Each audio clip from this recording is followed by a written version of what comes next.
Hi everyone, my name is Heather and I'm the person behind Happy Puppy Truffles. Today I wanted to show you guys an unboxing of origami paper, and what I wanted to share with you guys today was some handmade paper that I use a lot of times for some of the shikishi or display origamis that I do, as well as also some of the arrangements that I've done in the past. And just to kind of give you guys an idea of the way it feels and the weight of it all, usually you can buy this kind of paper in large sheets, and the size of that varies depending on where you buy them. Usually they're pretty good size. I wish I have the actual dimensions for you guys, but they're, you know, over 50-60 centimeters probably across, and a little longer than that as well.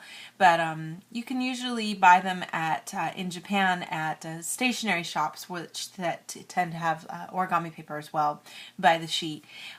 Most of what I have actually was bought in bulk in Korea actually, but both places have great paper selections. So, but this is just a piece of some handmade paper to kind of give you an idea. Now this has got more of a feel like it's almost like it's construction paper, but thinner.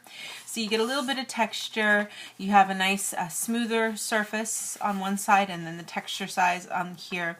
And this particular paper holds creases pretty good, but it is a little thicker in weight, and so it doesn't necessarily you know, hold things as good as just regular origami paper might. But I'll show you guys here as I fold a box so you can kind of get a feel for it. These kinds of things, you know, for one sheet of paper, it's usually about 180 yen to 200, you know, 300 yen, depending on the kind of style and who made it.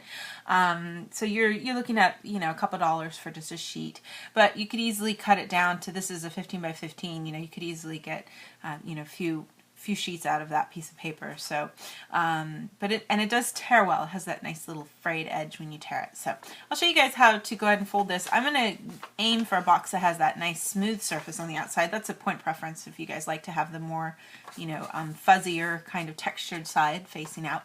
But it does, like I said, it does tend to hold its creases pretty good, but you do need to work pretty hard to make a sharp crease. Just like if you fold with cardboard, you run into that problem where you get these funky little edges that get created when you do this. So, and two, when you do this kind of creasing, the creases are hard to see when you've made a crease and you're trying to find it in the folds later. They can be a little harder to see, whereas with origami paper you can really see the crease really good and use it as a point of reference for other folds. This one you're going to need to kind of trust your gut of where things are, but I'll just kind of show you guys how things look here. So you got to make sure you've got nice smooth parts here so that when you make these creases you don't get any of those little sharp parts sticking out weird. So when you get things kind of put together, you can see, you know, you can get that nice little feel for everything once it's all kind of coming together here. I do find sometimes too that, you know, glue sometimes maybe doesn't work as good on some of this paper. You do really need to make sure you use a little bit extra. When I use origami paper, I could just use a little tap of it and it usually will hold, but this does need a little extra to keep it. And it doesn't tend to hold into those little sharp points and edges like origami paper does with this box. If you get things lined up right in the corners, those edges meet so nicely in the middle, it just holds itself together, but that doesn't usually happen with this kind. You get kind of a rounded edge to things too. But, you know, in terms of the general use of this kind of paper, I think, you know, if you're using it for craft and you're going to, you know, use it for other kinds of things like this, you can reinforce it, put an extra piece of paper under it. But that kind of gives you guys an idea of how this particular paper works.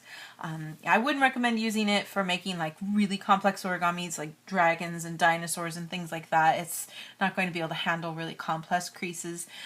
Even just something as simple as a box, it kind of has a hard time keeping the crease. But for craft end of things and using it in that kind of a form, I think it works really great. So that kind of just gives you guys a little introduction to one of the different kinds of handmade paper that you can use sometimes with origami. Thank you guys always so much for watching, and I'll see you next time.